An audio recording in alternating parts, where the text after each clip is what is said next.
मुस्तफा के दामन में कैसे कैसे लालाए, मुस्तफा के दामन में कैसे कैसे लालाए, मुस्तफा के दामन में कितने बाकमाल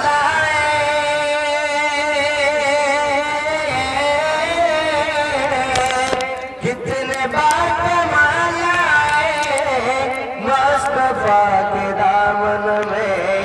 कैसे कैसे लालाए, मुस्तफा के दामन में कैसे कैसे लालाए, मुस्तफा के दामन में हो गए हैं शर्मिंदा सारे हुस्न वाले, जब हो गए हैं शर्मिंदा,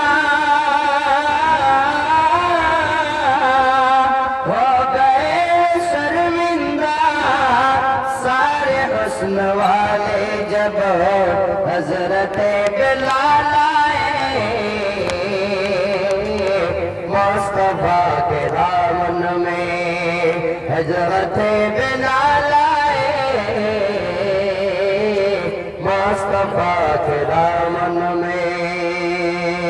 कैसे कैसे लालाए, मुस्तफा के दामन में। अस्सलामु अलैकुम व रहमतुल्लाह।